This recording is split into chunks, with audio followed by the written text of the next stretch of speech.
ভাই এখানে কেন আসছো, কারণটা কি? সবাই তো মেলার ভিতরে আনন্দ আর ফুর্তি করে, সবাই তো নাচানাচি করে, ডিজে গান বাজায় আনন্দ আর ফুর্তি করে। তোমরা কেন সেই গানের আড্ডা বাদ দিয়ে এখানে নির্জন জায়গার ভিতরে আসছো, কারণটা কি? ওই যুবকগুলো তখন বলেন, ভাই আগে আপনি বলেন, আপনি তো আমাদের আগে আসছেন, আপনি কেন এখানে আসছেন আমাদেরকে বলেন, আগে আপনি আমাদেরকে বলেন। তখন ওই যুবক বলে, আমি আসছি এই কারণে যে আমাদের রাজা যেই দেবদেবীর পূজা করে, মূর্তির পূজা করে, আগুনের পূজা করে, আমার মনে সাক্ষী দেয় এগুলো কখনোই আমাদের প্রভু হতে পারে না, বরং আমাদের প্রভু হলো ওই আল্লাহ, যিনি আসমান জমিন আল্লাহ সৃষ্টি করছেন, যিনি ওই আমাদের প্রভু। এই জন্যই আমি এখানে আসছি। জোরে বলেন সুবহানাল্লাহ। যখন এই যুবকটা এই কথা বললেন, সাথে সাথে বাকি 6 যুবক তারাও বললেন, আমরাও তো এই জন্য এখানে একত্রিত হয়েছি। আমাদের দেহ সাক্ষী দেয় এই মূর্তি কখনোই আমাদের আল্লাহ হতে পারে না, এই দেবদেবী এগুলো কখনোই আমাদের মাবুদ হতে পারে না, বরং যিনি আসমান জমিন সৃষ্টি করেছেন, কুল কায়নাতকে যিনি সৃষ্টি করেছেন, তিনি আমাদের মাবুদ, তিনি আমাদের আল্লাহ। এই 7 জন যুবক মিলে তারা আলাদা একটা ঘর বানাইছেন, সেখানে তারা ইবাদত আর বন্দেগী করে। কিন্তু তাদের এই গতিপথে বাদশার পক্ষ থেকে গোয়েন্দারা খবর নিয়ে তাদেরকে শনাক্ত করে বাদশার কাছে খবর দিল যে, বাদশা, আমাদের রাজ্যের ভিতরে 7 যুবক, আমরা যেই মূর্তির পূজা করি তারা মূর্তির পূজা করে না, তারা আমাদের ইবাদত আমরা যেটা করি এটা করে না, বরং তারা আলাদা একটা ধর্ম বানায় সেটার ইবাদত করে। মাউতু কাসিং কুল্লু নাফসিং শারিবু, মাউতু কাসিন কুল্লু নাফসিং শারিবু, কবর বাইতিং কুল্লু নাফসিং দাখিলু, আলায়াসা কিনাল কসরি মুআল্লা, সাদুদফানু আন করিবিং ফিত তুরাবি, লাহু মালাকুন ইউনাদি কুল্লা ইয়াউমিন লিদুলিল মাউতি ওয়াফনুলিল খরাবি, কলিলুন উমরুনা ফি দারি দুনিয়া ওয়া মারজুনা ইলা বাইতিত তুরাবি। সবাই একটু জিকির করে লা ইলাহা ইল্লাল্লাহ, জোরে লা ইলাহা ইল্লাল্লাহ, জোরে লা ইলাহা ইল্লাল্লাহ, লা ইলাহা ইল্লাল্লাহ। বহু দূরে মদিনা, আল্লাহ কেমনে যাব জানি না, দয়ার আল্লাহ দয়া করো, দয়ার আল্লাহ দয়া করো, পুরাও মনের বাসনা, লা ইলাহা ইল্লাল্লাহ, জোরে লা ইলাহা ইল্লাল্লাহ। আল্লাহ আল্লাহ क्या मुबारक नाम है, আল্লাহ আল্লাহ আশিকু কা কাম হে। মিশকাতের হাদিস বাবুল ইনফাক অধ্যায়। বনি ইসরাইলের মধ্যে 3 জন মানুষ ছিল। একজন কুষ্ঠরোগওয়ালা, আরেকজন হলো টাকওয়ালা, আরেকজন হলো অন্ধ। এই 3 জন মানুষকে আল্লাহ পরীক্ষা করার জন্য হযরতে জিবরাইল আলাইহিস সালাতু ওয়াস সালামকে মানব রূপে তাদের কাছে পাঠিয়ে দিলেন। জিবরাইল আলাইহিস সালাতু ওয়াস সালাম প্রথমেই কুষ্ঠরোগওয়ালা ব্যক্তির কাছে আসলো, এসে তাকে বললেন যে, ভাই তুমি আল্লাহর কাছে কি চাও, কি দিলে তুমি খুশি হবে? কুষ্ঠরোগওয়ালা বললেন, আমার যে রোগ হয়েছে এই রোগটা যদি আল্লাহ ভালো করে দেয়, আমার চেহারা যদি সুন্দর হয়, যে রোগের কারণে মানুষ তাদের কাছে আমাকে বসতে দেয় না, মানুষ আমাকে ঘৃণা করে, লোক সমাগমে আমি বসতে পারি না, এই রোগটা ভালো হবে, চেহারা সুন্দর হবে, এটা আমি আল্লাহর কাছে চাই। সাথে সাথে জিবরাইল আলাইহিস সালাতু ওয়াস সালাম তার হাতটা লোকটার হাত শরীরে বোলায় দিলেন, সাথে সাথে লোকটার চেহারা ভালো হয়ে গেল। জোরে বলেন সুবহানাল্লাহ। এবার জিবরাইল তাকে দ্বিতীয় প্রশ্ন করলেন যে ভাই, দুনিয়ার অনেক সম্পদ আছে, এই সম্পদের মধ্যে কোন সম্পদ তোমার কাছে বেশি প্রিয়? উনি বললেন, আমার কাছে উট, এই বাহন, এই জানোয়ার অনেক বেশি প্রিয়। কারণ উট এমন একটা জানোয়ার যার উপরে সওয়ার হয়ে মাইলের পর মাইল হেঁটে যাওয়া, পার হওয়া যায়, কষ্ট করা লাগে না। জিবরাইল আলাইহিস সালাতু ওয়াস সালাম তাকে একটা গাবিন উটনি দান করলেন আর দোয়া করে দিলেন, আল্লাহ তোমার এই উটের মধ্যে বরকত দিক। দোয়া করে দিলেন। জিবরাইল আলাইহিস সালাতু ওয়াস সালাম 2 নম্বরে সেই টাকওয়ালা ব্যক্তির যার মাথায় চুল গজায় না, বা জায়গায় জায়গায় চুল আছে, পুরা মাথায় চুল নাই, তার কাছে গেলেন, যায় বললেন যে ভাই, তুমি আল্লাহর কাছে কি চাও? আল্লাহ কি দিলে তোমাকে খুশি হবে? উনি বললেন, যদি আল্লাহ আমার এই মাথাটাকে ভালো করে দিত, মাথায় সুন্দর চুল গজাইতো, যার কারণে মানুষ তাদের কাছে আমাকে বসতে দেয় না, আমি খুব খুশি হইতাম। আজকে দেখেন, এই মাথার চুল সৌন্দর্য দেখানোর জন্য আমরা কত কেমিক্যাল, কত কিছু ব্যবহার করি। যদি বলেন ঠিক না ঠিক? কারণ মাথার চুল এটা মানুষের সৌন্দর্য বৃদ্ধি করে। কি বলেন ঠিক না ঠিক? অল্প বয়সে মাথায় চুল পাকলে এটাকে কালো করার জন্য কত চেষ্টা করি। কি বলেন ঠিক না? তার মাঝে বোঝা গেল মাথার চুল এটা মানুষের সৌন্দর্য কি করে? বৃদ্ধি করে। লোকটা যখন এই কথা বললেন, ফেরেশতা হাত বোলায় দিলেন, সাথে সাথে তার মাথার চুল ভালো হয়ে গেল, সুন্দর চুল গজায় গেল। সুবহানাল্লাহ।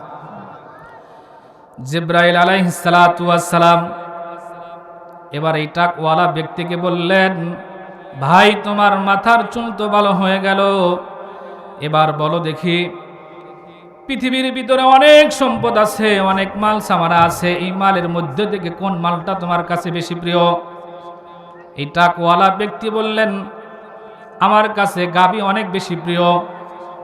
গাবি এমন একটা প্রাণী, যেই গাবি তার পেট থেকে বাছুর হয়, এই বাছুরটাকে বিক্রি করে সংসারের কাজ চালানো যায়, এবং এই গাভীর ওলান থেকে দুধ হয়, এই দুধটাও অনেক সুস্বাদু, মানুষের শরীরের জন্য স্বাস্থ্যকর একটি খাবার। সুতরাং একটা গাভী যদি আল্লাহ আমাকে দান করত, তাহলে আমি আল্লাহর কাছে অনেক কৃতজ্ঞতা থাকতাম। জোরে বলেন সুবহানাল্লাহ। ফেরেশতার সাথে সাথে তাকে একটা গাভী দিলেন, গরু দিলেন, দিয়ে বলেন, আল্লাহ তোমার এই গাভীর মধ্যে বরকত দিক। চলে গেলেন। এই ফেরেশতা 3 নাম্বার এই অন্ধ ব্যক্তির কাছে গেলেন। অন্ধ ব্যক্তির কাছে যায় বলে, ভাই, কোন জিনিস তুমি আল্লাহর কাছে চাও? কোন জিনিস তোমাকে আল্লাহ দিলে খুশি হবে? কোন জিনিসটা তুমি চাও? অন্ধ ব্যক্তি দীর্ঘ শ্বাস ছেড়ে বললেন, ভাই, তুমি কোথায় থেকে আসছো আমি জানি না।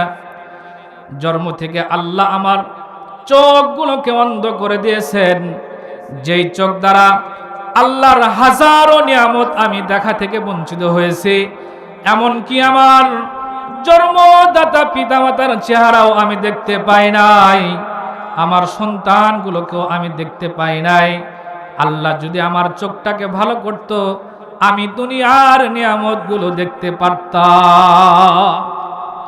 চোখ এটা মানুষের যত নিয়ামত শরীরের মধ্যে আছে, অন্যতম একটা নিয়ামত কি? চোখ থাকা। কি বলেন ঠিক না ঠিক? মনে রাখবেন, অন্ধ আর কানা এই দুইটার মধ্যে কি পার্থক্য? কানা বুঝেন? কানা মানে হচ্ছে যাদের এক চোখ দেখতে পারে না, আর এক চোখ দিয়ে দেখতে পারে, তাদেরকে বলে কানা। আর যাদের উভয় চোখই নাই, তাদেরকে কি বলে? অন্ধ বলে। পার্থক্য আছে। ফেরেশতা হাত বোলায় দিলেন, সাথে সাথে তার চোখ ভালো হয়ে গেল। এবার জিবরাইল মানবরূপী এই ফেরেশতা বললেন, ভাই, দুনিয়ায় অনেক সম্পদ আছে, অনেক টাকা পয়সা, ধন দৌলতের মধ্যে কোন সম্পদটা তোমার কাছে বেশি প্রিয় বলো? এই অন্ধ বললেন, আমার কাছে ছাগল অনেক বেশি প্রিয়। কারণ এই ছাগলটা, একটা ছাগল তার পেট থেকে একাধিক ছাগল বের হয়, আমি চাই আল্লাহ যেন আমাকে একটা ছাগল দান করে। ফেরেশতা তাকে একটা গাভীন ছাগল দিলেন, দিয়ে বললেন আল্লাহ তোমার এই ছাগলের মধ্যে বরকত দিক। এই তিনজনের জন্যই দোয়া করে দিলেন, আল্লাহ পাক বরকত দিলেন। সেই উটওয়ালার উটনি এরকম বাচ্চা দিছে, তার থেকে আরো বাচ্চা হয়েছে, হইতে হইতে বিশাল তার উটের মালিক হয়ে গেছে। এবং গরুওয়ালার তারও বিশাল গরুর পাল হয়ে গেছে, ছাগলারও বিশাল পাল হয়ে গেছে। অনেক বছর পরে আল্লাহ আবার তাদেরকে পরীক্ষা করার জন্য ওই জিব্রাইলকে মানুষ রূপে তাদের কাছে পাঠিয়ে দিলেন। হযরতে জিব্রাইল আলাইহিস সালাতু ওয়াস সালাম মানুষের রূপ ধারণ করে প্রথমে ওই টাকওয়ালা ব্যক্তির কাছে এসে বললেন, ভাই আমি একজন মুসাফির মানুষ, অনেক দূর থেকে সফর করে এদেশে আসছি, এখান থেকে বাড়িতে যাব, আমার কাছে যেই টাকা পয়সা ছিল সবগুলো শেষ হয়ে গেছে। আপনার তো অনেক উট আছে, একটা উট যদি আমাকে দান করেন, আমি উটটাকে বিক্রি করে আমার বাকি সফরটাকে পুরা করতে পারবো, বাকি সফরের কাজ আমি পুরা করতে পারবো, একটা উট আমাকে দেন। সেই লোকটা বলতেছে, কুষ্ঠরোগওয়ালা যিনি ভালো হয়ে গেছেন, উনি বললেন যে তোমাকে দেওয়ার মতো আমার সময় নাই, অনেক মানুষকে আমাকে দিতে হবে, তোমাকে আমি দিতে পারবো না। ফেরেশতা তাকে মনে করে দিচ্ছে যে তুমি কি ওই টাকওয়ালা ব্যক্তি ছিলে না, তুমি এই রোগা আক্রান্ত ছিলে না, যে মানুষ তোমাকে ঘৃণা করতো, কাছে বসতে দিত না, তুমি সেই লোক না, তুমি তো গরিব ছিলে। তখন উনি বলতেছে, কিতাবের মধ্যে যেটা লিখছেন, উনি বলেন আফসোস করে বলতেছে, যা তোমার কথা কতই না সুন্দর, আমার বাপদাদা পূর্বপুরুষ থেকেই তো আমরা বড় লোক, তোমার এই কথা ঠিক নয়। এমন অকৃতজ্ঞ মানুষ আমাদের দেশে নাই। একসময় ভাত পায় নাই, অনেক কষ্ট করে এখন কোটি কোটি টাকার মালিক হয়েছে, কিন্তু অতীতের কথা ভুলে গেছে, বলে আমার বাপ দাদা থেকেই আমরা বড় লোক। আছে না নাই এমন মানুষ? ফেরেশতা বললেন, ভাই তুমি যদি মৃত্যুক হও, আল্লাহ তোমাকে আগের অবস্থায় ফিরিয়ে দিক। ফেরেশতা তখন দ্বিতীয় ব্যক্তি যার টাক ছিল মাথায়, তার কাছে গেলেন, যায় তাকে পূর্বের মতো বললেন, আমি একজন মুসাফির মানুষ, অনেক দূর দূরান্ত থেকে এসেছি, সফর করার জন্য যেই মাল সামান ছিল সব শেষ হয়ে গেছে। আল্লাহ তো তোমাকে অনেক সম্পদের মালিক বানাইছে, একটা গরু যদি আমাকে দান করো, এই গরুটা বিক্রি করে আমার সফরের বাকি কাজগুলোকে সমাধান করতে পারবো। সেও সেই পূর্বের মতোই উত্তর দিলেন যে না, আমি তোমাকে দিতে পারবো না, এলাকার অনেক গরিব মানুষ আছে তাদেরকে দিতে হবে, তোমাকে দিতে পারবো না। আসলে যারা দান সদকা করে না তারা এরকম কথাই বলে, কথা বোঝেন নাই? যারা জীবনে কোনোদিন মাদ্রাসায় দান করে না, যারা জীবনে কোনোদিন হুজুরদেরকে দাওয়াত দিয়ে খাওয়ায় না, তারাই উল্টা কথা বলে যে হুজুরদের খালি মানুষের বাড়ি বাড়ি খাওয়ার কাজ, অথচ খোঁজ নিয়ে দেখবেন ও জীবনে খাওয়ায় নেই। বাস্তব কথা কিনা জোরে বলেন?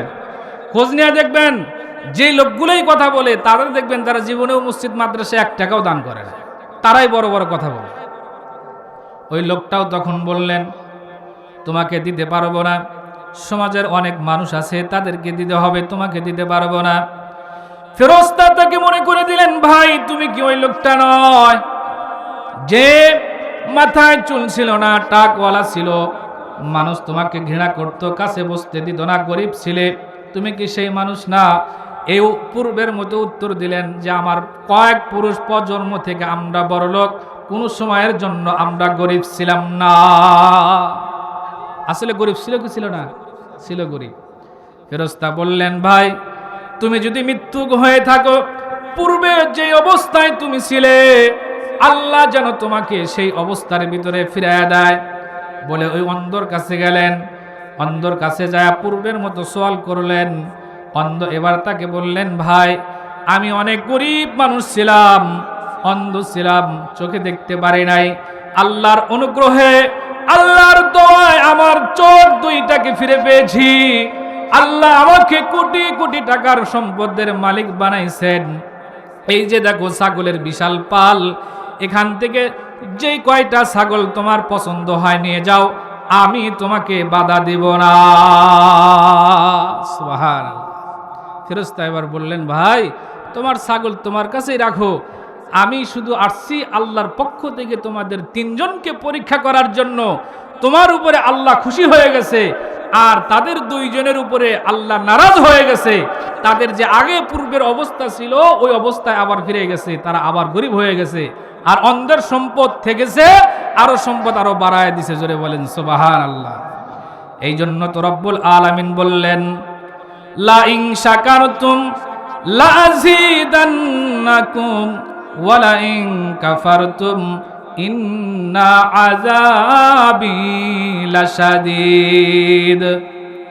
শুকরে নিয়ামত, নিয়ামত তো আফজ কুনাদ, কুফরে নিয়ামত, নিয়ামত তো বাইরু কুনাদ।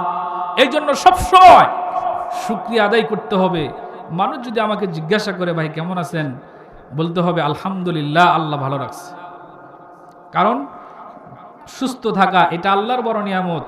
অর্থ আর সম্পদ যতই থাকুক, যদি আপনি অসুস্থ থাকেন, আপনার মতো কষ্টকর মানুষ আর হতেই পারে না। প্রিয় ভাই, এই জন্য সবসময় শুকরিয়া আদায় করতে হবে। সবসময় সর্ব অবস্থায় আল্লাহর শুকরিয়া আদায় করা, এটা ভালো মানুষদের বৈশিষ্ট্য, জান্নাতি ব্যক্তিদের বৈশিষ্ট্য। যেটা বলেন সুবহানাল্লাহ। সবসময় শুকরিয়া আদায় করবেন। এবার আসেন, আমি আপনাদের সামনে সূরাতুল কাহাফ থেকে 2টা আয়াতে কারিমা তেলাওয়াত করেছি। সূরার নাম কি? জোরে বলেন। সূরাতুল কাহাফ। এই সূরার মধ্যে কয়েকটা ঘটনা উল্লেখ করছেন। তার মধ্যে একটা ঘটনা আছে, কয়েকজন যুবক তাদের ঈমানকে রক্ষা করার জন্য এক গুহার ভিতরে আশ্রয় নিয়েছিল, এর ঘটনা আছে। এই সূরা তেলাওয়াত করলে কি লাভ? এই সূরার কি বৈশিষ্ট্য? হাদিসের মধ্যে আসছে, কোনো ব্যক্তি যদি সূরা কাহাফের শুরুর 10টা আয়াত মুখস্থ করে, তাহলে এই ব্যক্তি দাজ্জালের ফিতনা থেকে বাঁচতে পারবে। জোরে বলেন সুবহানাল্লাহ। এখন দাজ্জাল কাকে বলে? দাজ্জাল কি? দাজ্জালের এক চোখ থাকবে অন্ধ। এই দাজ্জালের ক্ষমতা এত বেশি থাকবে, একজন মানুষকে চাইলেই হত্যা করবে, একজন মানুষকে চাইলেই সে জীবিত করতে পারবে। আল্লাহ তাকে এই পাওয়ার দিবেন। এই দাজ্জাল কিয়ামতের শুরুতে আসবে, এসে বলবে, আমি আল্লাহ, আমাকে যারা আল্লাহ বলে মানবে তাকে জান্নাত দিব, যারা আমাকে আল্লাহ বলে মানবে না তাকে জাহান্নাম দিব। মানুষের খুব অভাব অনটন থাকবে, খাইতে পারবে না কিয়ামতের আগে। এই দাজ্জাল বলবে, তোমরা যদি আমাকে মানো, তোমাদের অর্থ আর সম্পদের কোনো অভাব থাকবে না, আমি তোমাদের সকল অর্থ সম্পদ দিয়ে দিব। যাদের ঈমান দুর্বল থাকবে, তারা এই ক্ষুধার্তর কারণে, অভাবের কারণে দাজ্জালকে খোদা হিসাবে মেনে নেবে, আল্লাহর কথা তারা মানতে পারবে না। নাউজুবিল্লাহ। এই দাজ্জাল, হাদিসের মধ্যে আসছে, এই দাজ্জালের এক হাতে থাকবে জান্নাতের চিত্র, আর এক হাতে থাকবে জাহান্নামের চিত্র। তারা মানুষকে ধোঁকা দিয়ে ঈমান হারা করবে। হাদিসের মধ্যে আসছে, যারা এই সূরাতুল কাহাফের শুরুর 10টা আয়াত মুখস্থ করবে, তার জীবনে যদি দাজ্জাল আসে, সে দাজ্জালের ফিতনা থেকে বাঁচতে পারবে। জোরে বলেন সুবহানাল্লাহ। আর এক রিওয়ায়াতে আছে, কোন ব্যক্তি যদি সূরা কাহাফের শেষ 10টা আয়াত মুখস্থ করে, সে এই দাজ্জালের ফিতনা থেকে বাঁচবে।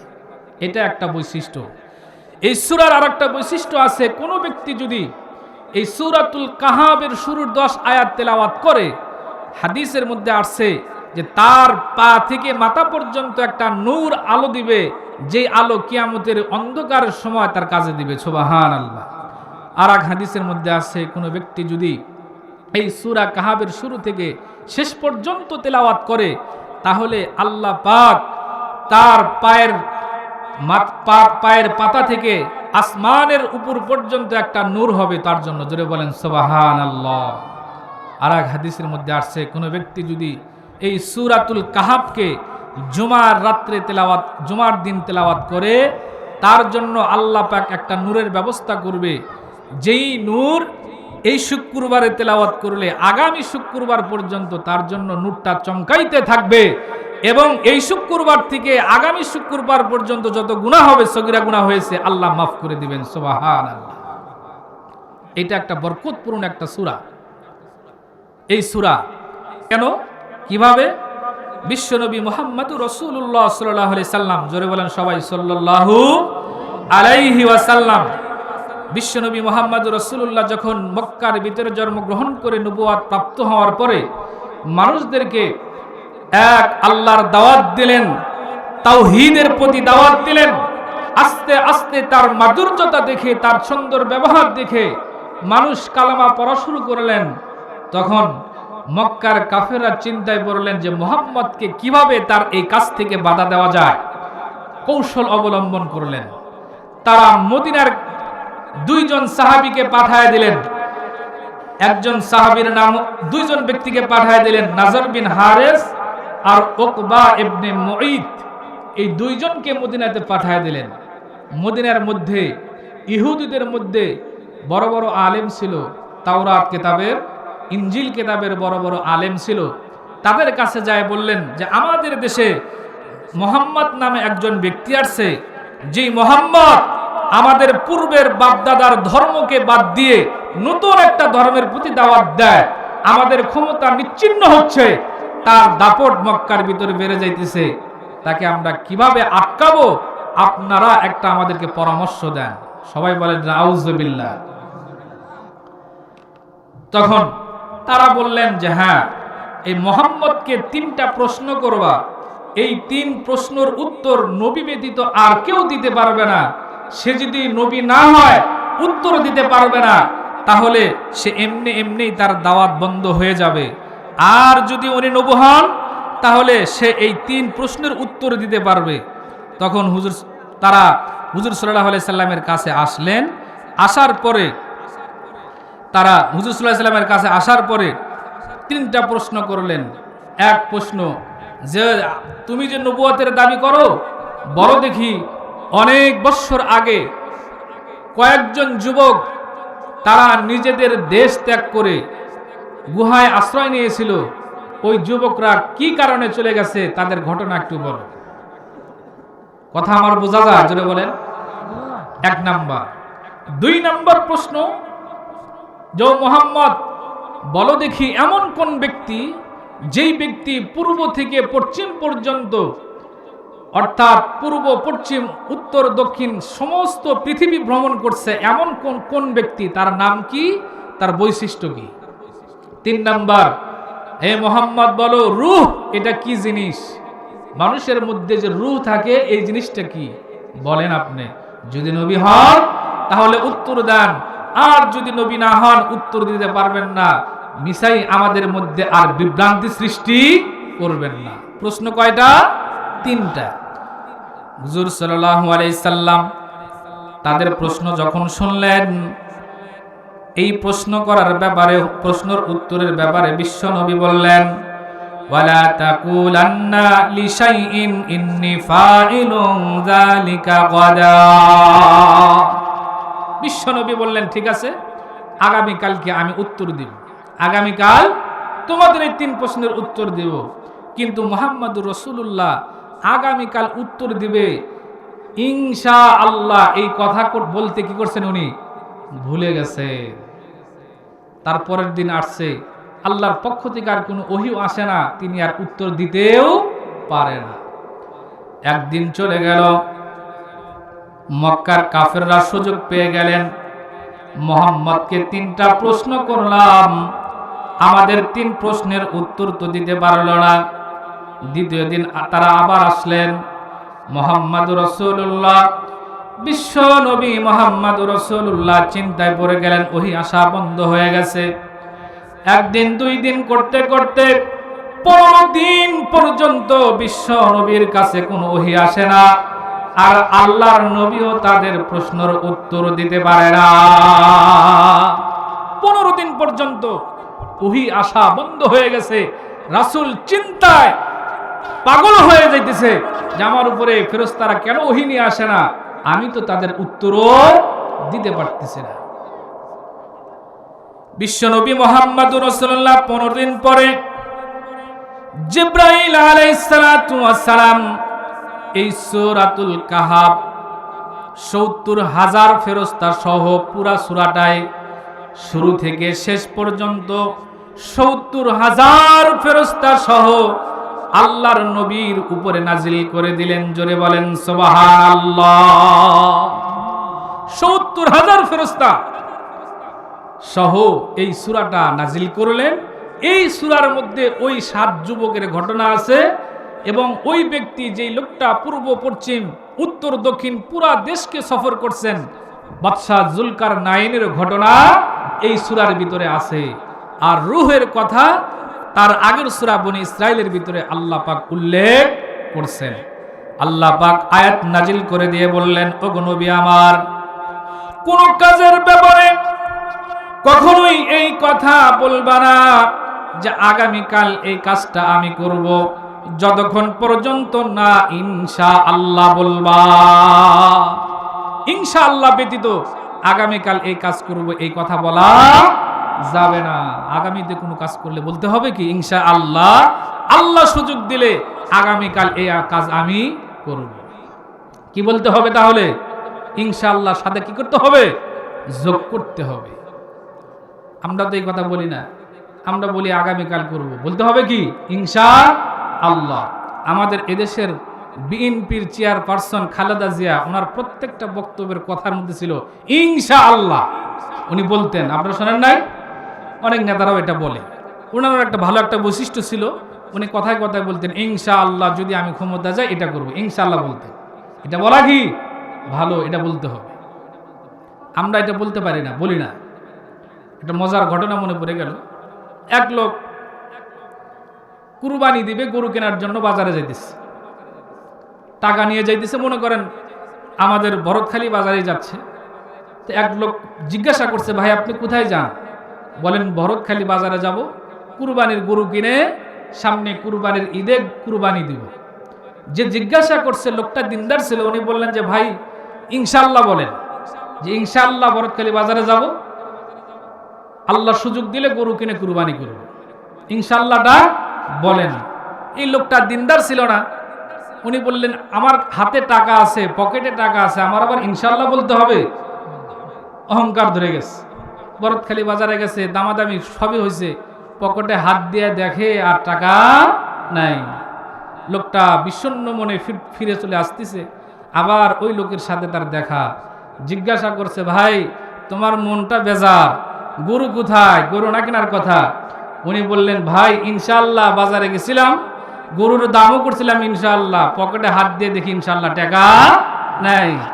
আগে আর ইনশাআল্লাহ বলে নাই, হারানোর পরে এখন কথায় কথা ইনশাআল্লাহ বলে। এই জন্য সবসময় কি করতে হবে? সামনে যদি কোনো কাজ করি আমরা কি বলবো? ইনশাআল্লাহ, আল্লাহ বাঁচা রাখলে আমি এই কাজ করব ইনশাআল্লাহ। আমাদের নবী ইনশাআল্লাহ না বলার কারণে 15 দিন পর্যন্ত ওহী আসে নাই। হুজুর সাল্লাল্লাহু আলাইহি সাল্লাম 15 দিন পরে এবার ওই 7টা যুবকের ঘটনা বর্ণনা করছেন। আমি আপনাদের কাছে ওই 7 যুবকের ঘটনা আজকে বর্ণনা করব। এই ঘটনা থেকে অনেক কিছু আমাদের শেখার আছে, অনেক শেখার আছে। শুধু ঘটনা শোনা নয়, বরং ওখান থেকে কিছু আমাদের শিখতেও হবে। বলবো ইনশাআল্লাহ? কি বলেন? বলবো? মাহফিলের শেষ পর্যন্ত থাকবেন ইনশাআল্লাহ? কে কে থাকবেন হাত উঠায় দেখান তো ইনশাআল্লাহ। হাত নাড়াচাড়া দেন, নাড়াচাড়া দেন। হ্যাঁ ইনশাআল্লাহ। একটা তাকবীর দেওয়া হোক, নারায়ে তাকবীর। কোরআন হাদিস যেখানে, জোরে জোরে সবাই, কোরআন হাদিস যেখানে। আওয়াজ হয় নাই, আওয়াজ হয় নাই। মানুষ মোটামুটি ভালোই হয়েছে, খারাপ না। আওয়াজ আরো জোরে দিতে হবে। কোরআন হাদিস যেখানে, গান বাজনা যেখানে। ঠিক আছে ইনশাআল্লাহ, ভালো, আপনারা সবাই জাগ্রত আছেন। এবার ওই 7 যুবকের ঘটনা ইনশাআল্লাহ বলবো। রোম সম্রাটের, রোমানদের মধ্যে একজন বাদশা ছিল। এই বাদশা খুব শক্তিশালী বাদশা ছিল, ক্ষমতা অনেক বেশি ছিল।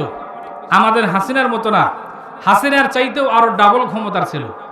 ওই যুগের মধ্যে 2টা দেশ পরাশক্তি ছিল, একটা হলো রোমান আর একটা হলো পারস্য, বর্তমান ফ্রান্স যেটাকে বলে। এই 2টা দেশ পরাশক্তি ছিল, তাদের মধ্যে রোমান।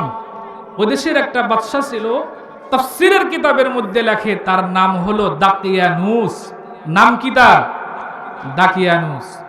এই লোকটা ছিল পৌত্তলিক, তারা মূর্তির পূজা করত, আগুনের পূজা করত, আল্লাহর পূজা করতো না, মুশরিক ছিল এবং তার হাতে পাওয়ার ছিল, যেই পাওয়ারের কারণে সাধারণ মানুষদের উপরে জোর করে হলেও মূর্তি পূজার দিকে তারা বাধ্য করত। যেমন আমাদের এদেশে কয়েক মাস আগে, 1.5 বছর আগে হাসিনা সরকার ছিল, জোর করে বলে যে আমরা মূর্তি বানাবো, তার বাবার মূর্তি বানাবো। এদেশের আলেম ওলামা বলতেছিল যে মূর্তি বানানোর দরকার নাই, বরং ভালো কিছু করো, মূর্তি বানাইলে ক্ষমতা যখন থাকবে না এই মূর্তি বুড়িগঙ্গার নদীতে মাসে ফালা দিবে। দিছে কি দেয় না জোরে বলেন? আছে মূর্তি? নাই। হুজুরদের কথা সহজেই কাজে আসে না, বাসি হলে কাজে লাগে। এখন আফসোস করতেছি যে আরে হুজুরদের কথাই ঠিক ছিল। এই দাকিয়ানুত বাদশা বড় জালেম বাদশা ছিল, নিজেও মূর্তির পূজা করত, অগ্নি পূজা করত, পৌত্তলিক ছিল, সাধারণ জনগণকে জোর করে মূর্তি পূজার দিকে ধাবিত করত। তারা প্রত্যেক বৎসরে একটা অনুষ্ঠান করত, মেলা করত নির্ধারিত সময়ের ভিতরে। এই নির্ধারিত সময়ে মেলার ভিতরে মানুষ পাটা বলি দিত, গরু বলি দিত, জবে করত এবং দেব দেবীর নামে এগুলো উৎসর্গ করত, গান বাজনা করত। ওই মেলার মধ্যে অনেক অশ্লীলতার কাজ করত, যেই সমস্ত গুনার কাজগুলো আছে সবগুলোই মেলার ভিতরে হইত। হঠাৎ ওই রকম মেলার সময় এসে গেছে, মানুষ একত্রিত হয়ে গেছে, বাদশাহ সেই মেলার ভিতরে একত্রিত হয়ে গেছে। কিন্তু সবাই মেলার ভিতরে আনন্দ আর ফুর্তি করে। একজন যুবক ছিল, যেই যুবক মনে মনে চিন্তা করলেন নিজ হাতে মূর্তি বানায়া এই মূর্তিগুলোর সামনে খাবার রেখে কোনোটা লাভ হবে না, সুতরাং এটা আমাদের প্রভু হতে পারে না, বরং আমাদের প্রভু হবে আমাকে যেই সৃষ্টি করছে, আসমান যেই সৃষ্টি করছে, জমিন যেই সৃষ্টি করছেন, তিনি হলো আমাদের আল্লাহ। ওই যুবক এটা বুঝতে পেরে ওই মেলায় সবাই আনন্দ আর ফুর্তি করে, যুবক আর আনন্দ না করে মেলা থেকে ভেগে একটা গাছের ছায়ায় আশ্রয় দিচ্ছে। ইতিমধ্যেই আর একজন যুবক, সেও মনে মনে চিন্তা করলেন যে নিজ হাত দিয়ে মূর্তি বানানো হয়, যে মূর্তি নিজেরাই নিজেদেরকে ঠিক রাখতে পারে না, কোনো খাবার খাইতে পারে না, কথা বলতে পারে না, চলতে পারে না, এটা আমাদের প্রভু হতে পারে না, বরং যিনি আমাকে সৃষ্টি করছে, আসমান জমিনকে সৃষ্টি করেছেন, এই বাদশাকেও যিনি সৃষ্টি করেছেন, তিনি হলো আমাদের আল্লাহ, তিনি ছাড়া আর কোনো মাবুদ হতে পারে না। আমাদের আল্লাহকে জোরে বলে আল্লাহ। আমাদের আল্লাহর কোনো শরীক নাই, তিনি লা শরীক, তার সাথে কোনো শরীক নাই।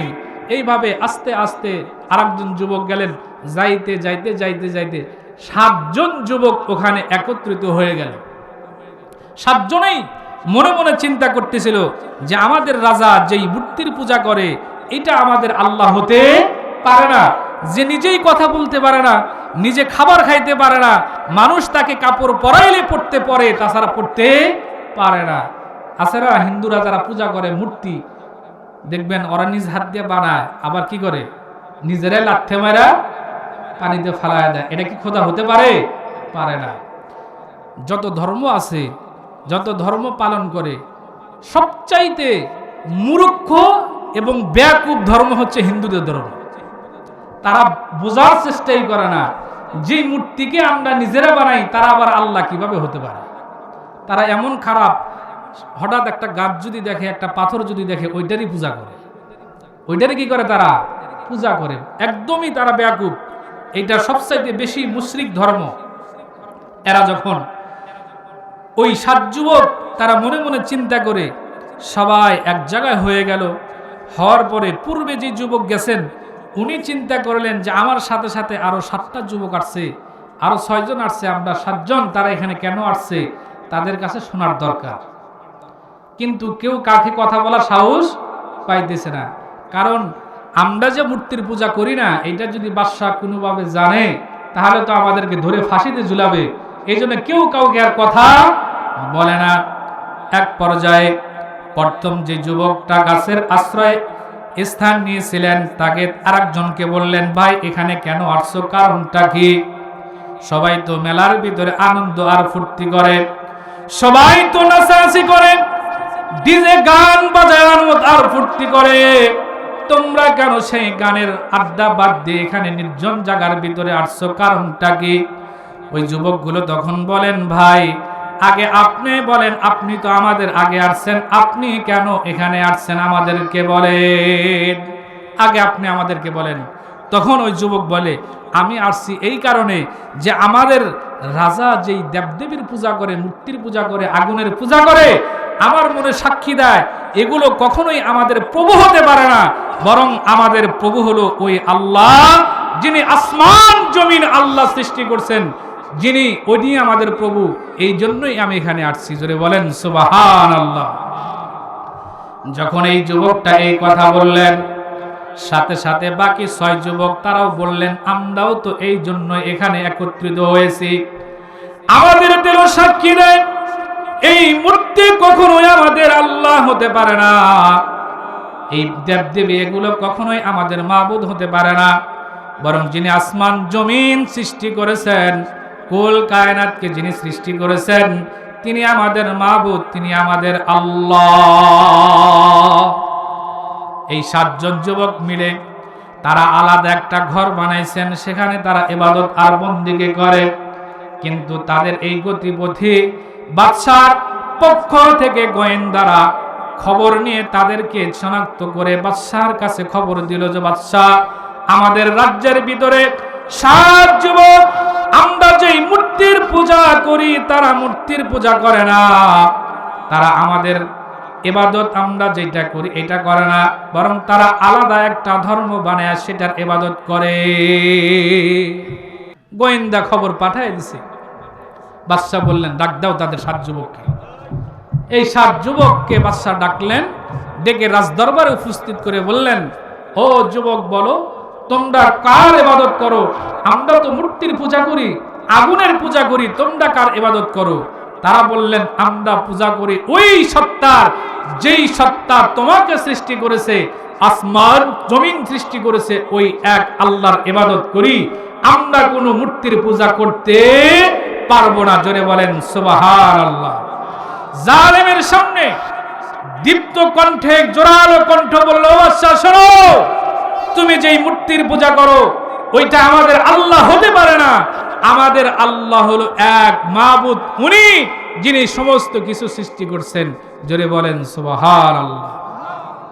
ঈমানের পাওয়ার কত বেশি ছিল! এই জন্য তো আল্লাহ রাব্বুল আলামিন কোরআনের কারিমের মধ্যে বলেন, যারা আল্লাহকে আল্লাহ বলে স্বীকার করে এবং এই আল্লাহর হকের উপরে অটল থাকে, দুনিয়ার কোন কাজের মধ্যে তাদের ঈমানটাকে বিক্রি করে না, ঈমানটাকে জলাঞ্জলি দেয় না। আল্লাহ রাব্বুল আলামিন বলেন, মৃত্যুর সময় আসমান থেকে তাদের জন্য ঝাঁকে ঝাঁকে ফেরেশতা পাঠায় দেয়। জোরে বলেন সুবহানাল্লাহ। এই কুকুরও কিয়ামতের দিন জান্নাতে থাকবে। জোরে বলেন সুবহানাল্লাহ। এই জন্য তো আল্লাহ রাব্বুল আলামিন বলেন, ইয়া আইয়ুহাল্লাযীনা আমানু কুনু মা'আস সাদিকিন। এই জন্য আল্লাহ রাব্বুল আলামিন तमाम পৃথিবীর ঈমানদারদেরকে ডেকে বললেন, তোমরা নেককার ব্যক্তিদের সাথে থাকো, তাহলে তোমরাও নেককার হতে পারবা। জোরে বলেন সুবহানাল্লাহ। সহবতে সালেহ তোরা সালে কোনাদ, সহবতে সালে তোরা সালে কোনাদ, সহবতে তালেহ তোরা তালে কোনাদ। এই জন্য কবি অনেক সুন্দর করে বলেন, কোন ব্যক্তি যদি ভালো মানুষকে বন্ধু রূপে গ্রহণ করে, তাদের সাথে ওঠা বসা করে, খারাপ মানুষও এক সময় ভালো হয়ে যায়। জোরে বলেন ঠিক কিনা? আর কোন মানুষ, ভালো মানুষ যদি খারাপ মানুষদেরকে বন্ধু রূপে গ্রহণ করে, এক সময় এই ভালো মানুষটাও খারাপ হয়ে যায়। এই জন্য সবসময় ভালো মানুষদেরকে বন্ধু রূপে গ্রহণ করতে হবে, তাদের সাথে থাকতে হবে, খারাপ মানুষের সাথে চলাফেরা করা যাবে না। এই জন্য যারা আমরা গার্জিয়ান আছি, সবসময় ঠিক চিন্তা করবো যে আমার ছেলেটা যে যাদের সাথে মেশে তারা মানুষ ভালো না খারাপ, এটা আমাকে কি করতে হবে, দেখতে হবে। অন্যথায় খারাপ মানুষের সাথে চলতে চলতে যেই ছেলেটা এক সময় বড়দেরকে দেখলে সালাম দিত, যেই ছেলেটা এক সময় বিড়ি কি জিনিস বুঝতো না, বিড়ি জীবনে খায় নাই, ওই ছেলেটাই খারাপ মানুষের সাথে চলতে চলতে এক পর্যায়ে দেখবে হিরোইন গাঞ্জা খাওয়া শেখে। জোরে বলেন ঠিক না বেঠিক? এই জন্য গার্জিয়ানদের উচিত, আপনাদের উচিত হবে আমাদের ছেলে যাদের সাথে চলাফেরা করে তাদের চরিত্র কেমন এটা আগে দেখতে হবে। খারাপ মানুষের সাথে যেন আমার ভাই আমার সন্তান যেন না চলে সতর্ক করে দিতে হবে। এই জন্য আল্লাহ রাসূল বলেন, আলা কুল্লুকুম রাইন ওয়া কুল্লুকুম মাসউলুন আন রিআয়াতিহি, তোমরা প্রত্যেকেই রাখাল আর তোমাদের অধীনস্থ ব্যক্তিদের সম্পর্কে কিয়ামতের দিন আল্লাহ প্রশ্ন করবে যে তোমার ভাই খারাপ কাজ করছে, তোমার ছেলে নামাজ পড়ে নাই, মদ গাঞ্জা হিরোইন খাইতো, তুমি তাকে কি পরিমাণ শাস্তি দিয়েছো, তাকে বাধা দিয়েছো কি দাও নাই, এই ব্যাপারে তাকে কি করবে, প্রশ্ন করবে। এই 7 যুবক ওই গুহার ভিতরে অবস্থান নিলেন। কয়দিন পর্যন্ত থাকলেন? কোরআনের মধ্যে লেখেন একে একে 300 বছরের বেশি ওই গুহার ভিতরে আশ্রয় নিলেন। কত বছর? 309 বছর পর্যন্ত সে গুহায় তারা ঘুমিয়ে গেলেন। এদিকে যেই বাদশা তাদের খুঁজতেছে পায় না, তারা ওখানে ঘুমাইতেছে, এই পরিমাণ ঘুমাইতেছে, ঘুম পাড়তেছেন। 300 বছরের বেশি ওখানে ঘুমাইলেন। এই বাদশা দুনিয়া থেকে কি করলেন, মারা গেলেন, দুনিয়া থেকে চলে গেলেন। যে বাদশা অত্যাচারী বাদশা ছিল তার নাম ছিল দাকিয়ানুস, উনি মারা গেলেন। ওই বাদশার পরে নতুন আরেকটা বাদশা আসলেন, তার নাম কিতাবের মধ্যে লেখেন, তাফসীরের কিতাবের মধ্যে লেখেন, তার নাম হলো বাইদুসিস। এই বাদশার এখন ইনি যেই বাদশা আসছেন ইনি ভালো বাদশা, নেককার বাদশা। এই বাদশা সমাজের মানুষদেরকে, প্রজাদেরকে বলেন তোমরা ভালো কাজ করো, আল্লাহর গোলামি করো। তোমরা যদি গোলামি না করো শুনে রাখো এই দুনিয়ার জীবনটা কিন্তু ক্ষণস্থায়ী, মৃত্যুর পরে আবার তোমাদেরকে জীবিত করা হবে। এখন যে বাদশা আছে ইনি ভালো, ইনি মানুষদেরকে বলে তোমরা আল্লাহর গোলামি করো, আর তোমাদেরকে জীবিত করা হবে, তোমাদের কাছে প্রশ্ন করা হবে। এখন কিছু কিছু লোকেরা বলে এটা সম্ভব নয়, মানুষ মরে পচে গলে শেষ হবে, এইটাকে আবার কিভাবে আল্লাহ জীবিত করবে, এটা তারা বিশ্বাস করতো না। এই বাদশা বড় আল্লাহর ওলি ছিলেন। একদিন সালার চট গাই দিয়ে ছাই ফালাইতে ফালাইতে একটা স্তূপ হয়ে গেছে। এই ছায়ের মাথার উপরে বসে আল্লাহর কাছে দোয়া করলেন, ও আল্লাহ, আমি তো এই দেশের বাদশা, তারা আমার কথা শোনে না, আল্লাহ এমন কিছু আলামত, এমন কিছু নিদর্শন দেখায় দেন, তুমি যে মৃত্যুর পরে আবার মানুষকে জীবিত করতে পারো, এটা যেন তারা বুঝতে পারে। জোরে বলেন সুবহানাল্লাহ। বাদশার দোয়াকে আল্লাহ কবুল করলেন। ওই 7 যুবকের ঘুম ভেঙে গেল। ঘুম ভাঙার পরে একজন আর একজনকে বললেন, আমরা কতদিন এখানে ঘুমাইছি? একজন বললেন, হয়তো সকালে ঘুমাইছি, ঘুম তো ভাঙছে বিকালে। এই তো সকালে ঘুমাইছি, বিকালে আমাদের ঘুম ভাঙছে, তার মানে একদিনের কিছু সময়। আর একজন বলল, না না, আমার মনে হয় একদিনের বেশি ঘুমাইছি। কেউ ঠিক মতো বলতে পারতেছে না। ঘুম ভাঙার পরে তাদের খিদা লেগে গেছে। তারা একজনকে বলল, আমরা এভাবে চিল্লাচিল্লি করে কোনো লাভ হবে না, আমাদের কাছে যে টাকা পয়সা আছে, একজন যাও টাকা নিয়ে বাজারে যেয়ে আমাদের জন্য খাবার কিনে নিয়ে আসো, ক্ষুধা লেগেছে, খাবার খেতে হবে। সারা রাত ঘুম পাড়ার পরে সকালে খিদা লাগে না, জোরে বলেন? আর তারা তো 1-2 দিন ঘুম পারে নাই, কত বছর? 309 বছর পর্যন্ত ঘুমাইছে, তাহলে তাদের খিদা লাগে নাই? খিদা লেগে গেছে।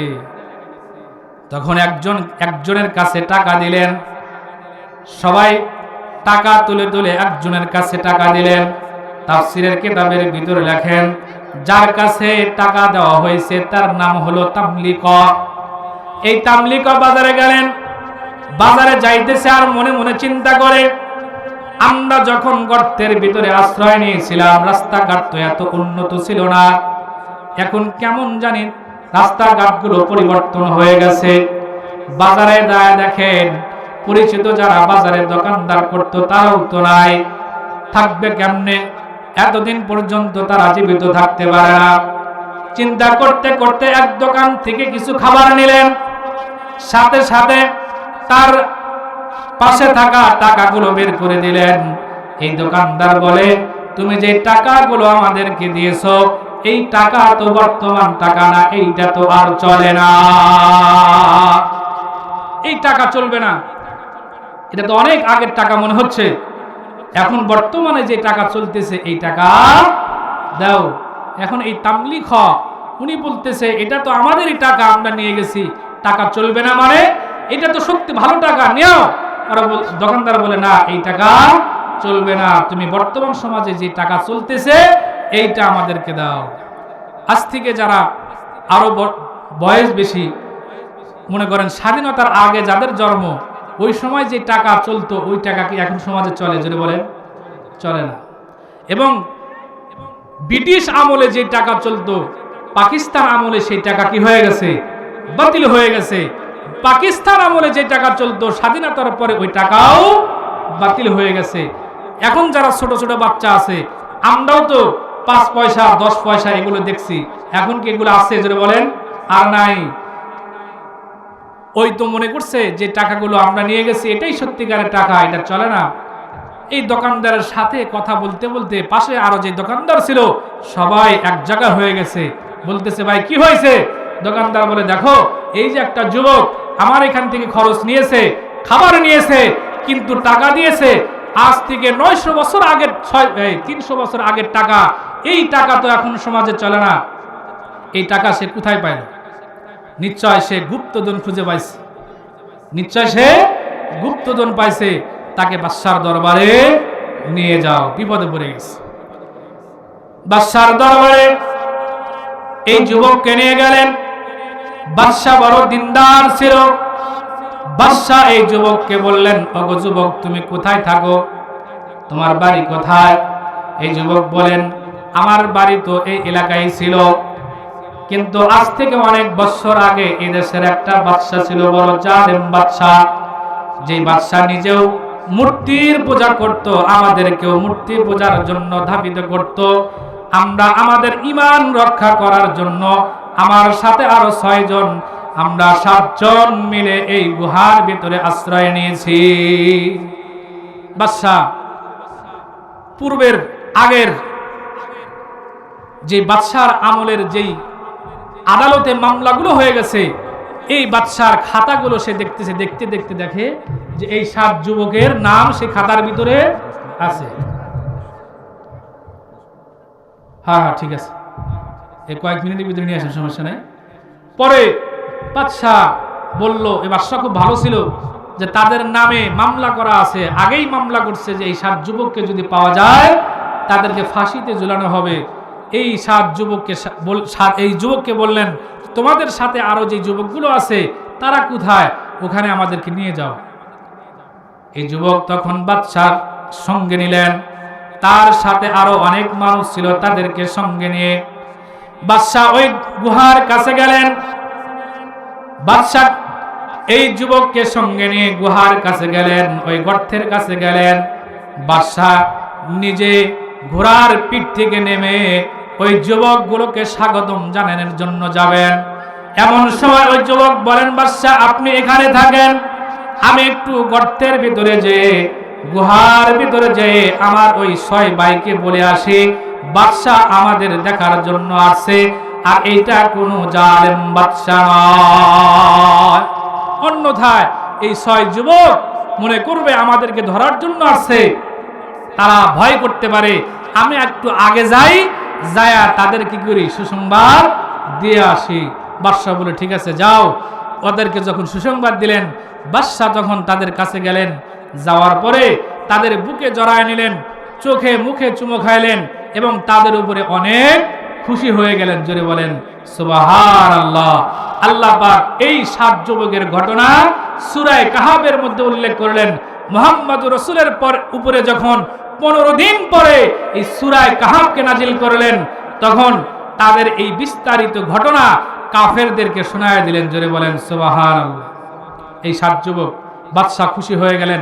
কিতাবের মধ্যে লেখেন বাদশার সাথে সাক্ষাৎ হওয়ার সাথে সাথেই তারা দুনিয়া থেকে ইন্তেকাল করলেন, মারা গেলেন। আর এই বাদশাহ তাদের নাম যেন সমাজের ভিতরে, দেশের ভিতরে থাকে, এই জন্য একটা মসজিদ তাদের ওখানে নির্মাণ করলেন। বাদশাহ মসজিদ নির্মাণ করলেন। ওই মসজিদ আজও পর্যন্ত আছে, কিয়ামত পর্যন্ত ওই মসজিদ থাকবে। তাদের নাম ঠিকানা সহ, তাদের প্রত্যেকের নাম ঠিকানা সহ ওই মসজিদের দেওয়ালে লটকানো আছে। জোরে বলেন সুবহানাল্লাহ। আচ্ছা, সমস্যা নাই। তাহলে আমি আপনাদের সামনে শুরুতে যে আয়াতে কারিমা তেলাওয়াত করেছিলাম, এই আয়াত থেকে যে আমরা শিখতে পারলাম, ভবিষ্যতে যদি কোনো একটা আমরা কাজ করতে চাই, তাহলে কাজের শুরুতে আমরা কি বলবো? যে ইনশাআল্লাহ আগামীকাল এই কাজ আমি করব, কিংবা আল্লাহ যদি বাঁচায় রাখে আগামীতে আমি হজ করব, যাকাত দিব। এই কথা আমরা কি করব? ইনশাআল্লাহর সহিত বলবো। 2 নাম্বার, এই ঘটনা থেকে আরেকটা শেখার বিষয়, এই যে যুবক যখন বাজারে যাইতেছিল, এই যুবক যখন বাজারে ক্রয় করতে যাবে, এমন সময় ওই 6 যুবক বলছে, রে ভাই বাজারে তো যাইবা, আমাদের এদেশে মূর্তি পূজায় 6 লাখ, সুতরাং হালাল যে খাবার, এই হালাল খাবারটা কিনে নিয়ে আসো, যে কোনো খাবার আমাদের জন্য নিয়ে এসো না। এই জন্য আমাদের উচিত হবে, উলামায়ে কেরামরা বলেন, মুফতিয়ানে কেরামরা বলেন, যেই বাজারের ভিতরে হারাম খাদ্য বেশি থাকে, ওই বাজারে থেকে সহজেই কোনো খাবার কেনা যাবে না, সতর্ক থাকতে হবে। এই জন্য কোনো হিন্দুর হোটেলে, অমুসলিমের হোটেলে, মুসলমান হোটেল থাকতে হিন্দুদের হোটেলে না খাওয়াই উচিত। সতর্ক থাকতে হবে। হতে পারে হারাম কোনো জিনিস মিশ্রিত করতে পারে, পারে কি পারে না, জোরে বলেন। তবে যদি নিশ্চিতভাবে জানা থাকে যে হিন্দুর হোটেলে খাইলেও তার হারাম কোনো জিনিস দেয় নাই, উলামায়ে কেরাম বলছে খাওয়া যাবে, তবে তাকওয়ার খেলাফ হবে। তাকওয়া বলে মুসলমানদের হোটেল থেকে, মুসলমানদের দোকান থেকে খাবার কেনা, মুসলমানদের দোকান থেকে আমাদের প্রয়োজনীয় জিনিস কেনা, এটা তাকওয়ার পন্থী, তাকওয়ার কাজ। কথা বুঝে আসছে প্রিয় ভাইরা? আমি যেহেতু বক্তব্য নিয়ে আসেন, যেহেতু ওই বক্তা কালেকশন করবে, উনি কালেকশন করবেন, আমরা আপনাদের কাছে অনুরোধ করব যে আজকে এই যে যুবকরা এত কষ্ট করে এখানে একটা আয়োজন করছেন, এই যুবকরা যেন ভবিষ্যতেও মাহফিল করতে পারে, তাদের পিছনে আমাদের থাকা লাগবে কি লাগবে না? জোরে বলেন, জোরে বলেন। থাকা লাগবে না? থাকা লাগবে। আজকে তারা এখানে মাহফিলের আয়োজন না করে গান বাজনার অনুষ্ঠান করতে পারত। এই জন্য আমরা সবসময় যুবকদের পিছনে থাকবো, তারা যেন এরকম ভালো ভালো কাজ করতে পারে। অন্যায় যদি কোনো কাজ করে তাদেরকে বুঝিয়ে শুনে অন্যায় কাজ থেকে আমরা কি রাখবো? বিরত রাখবো।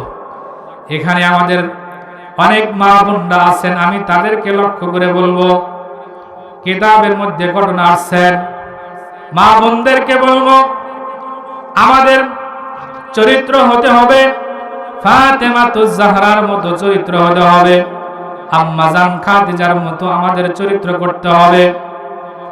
আম্মাজান খাদিজা রাদিয়াল্লাহু তাআলা আনহা অসুস্থ হয়ে গেলেন। বিশ্বনবী মুহাম্মদুর রাসূলুল্লাহ দিনের কাজ করে বাড়িতে এসে দেখলেন তার প্রাণপ্রিয় স্ত্রী খাদিজা অসুস্থ হয়ে গেছেন।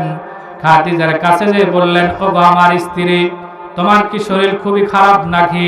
তোমার কি কোনো আমি সেবা করতে পারবো নাকি? খাদিজা বললেন, ইয়া রাসূলুল্লাহ, আমার যে অসুখ হয়ে গেছে মনে হয় আমি আর বেশি দিন বাঁচব না। ওগো আল্লাহর নবী, আমি আজকে আমার এই জীবনের শেষ মুহূর্তে আপনার কাছে কয়েকটা জিনিস চাই, বলেন তো নবী আমার।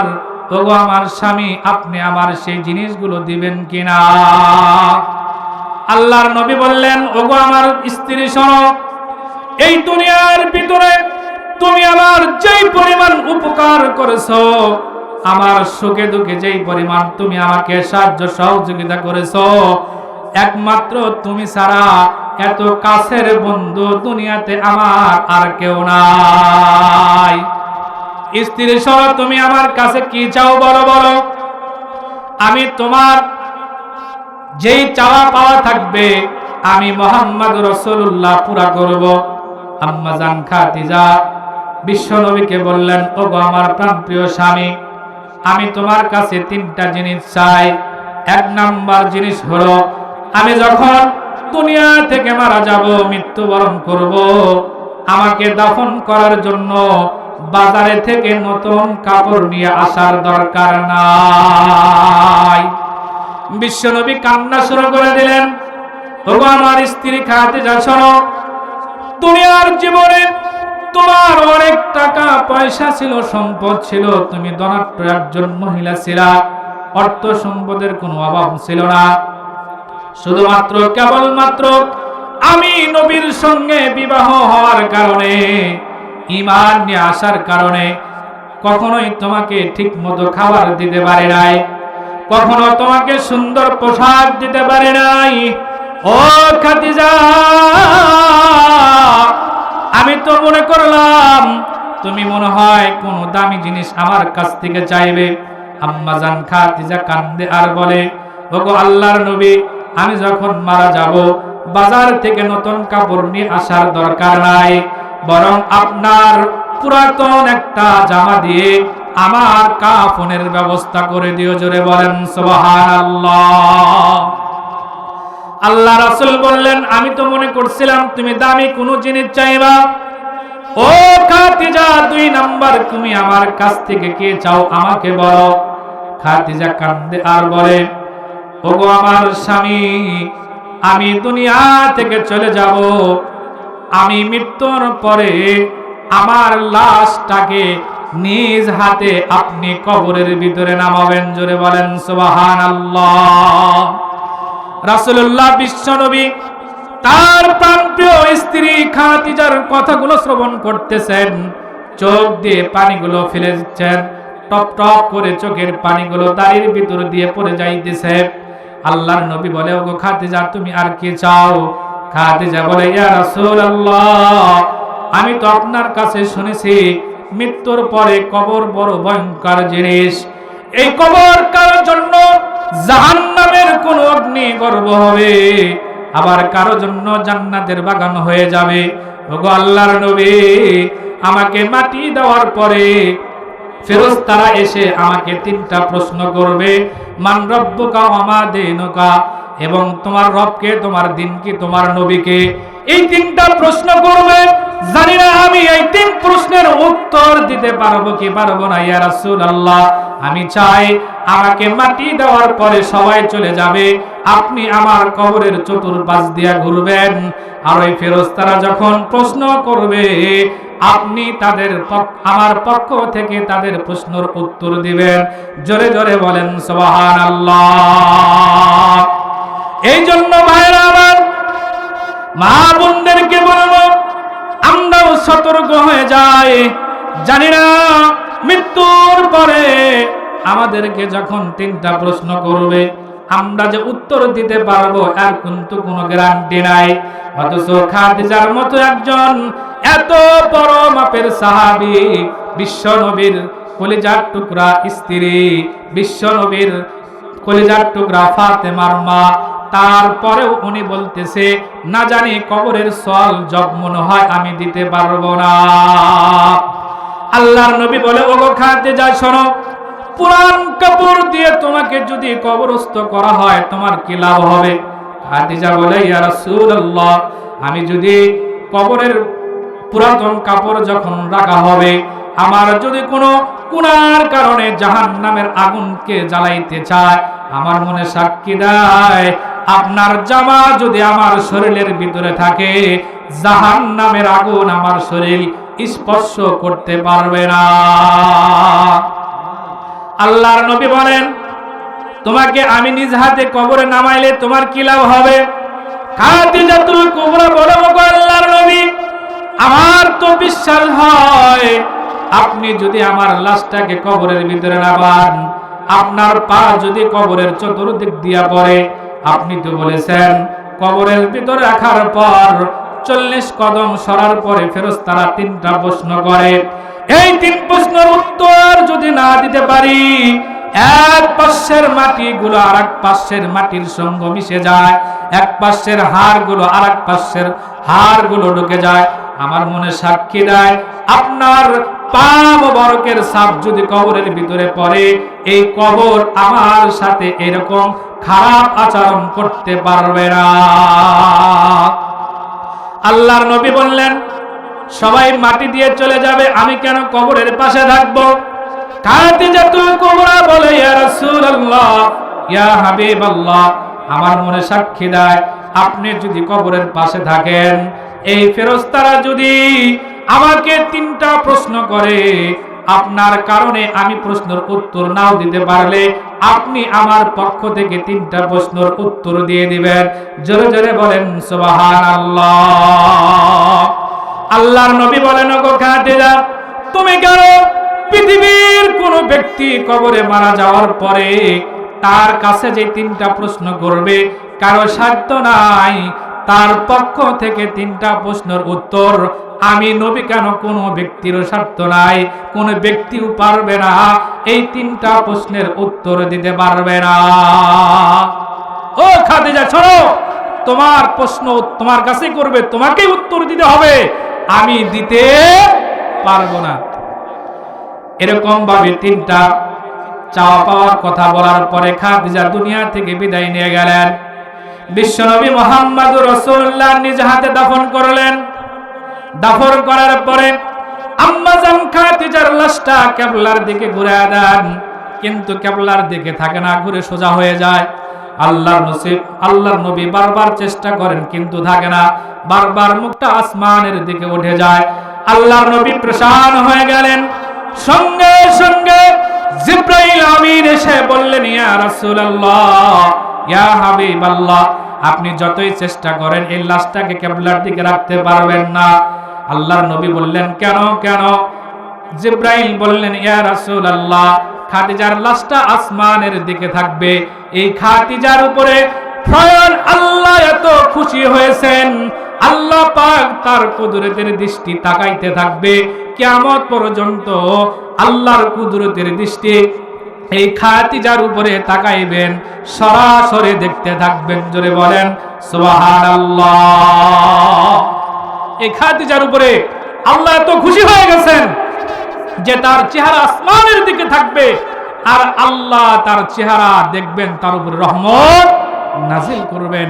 এই আম্মা জান খাদিজার ব্যাপারে কয়েক মাস আগে একজন বক্তা উনি বলছেন যে খাদিজা এক ওয়াক্ত নামাজও পড়ে নাই, একটা রোজাও রাখে নাই, যাকাতও দেয় নাই, পর্দাও করে নাই।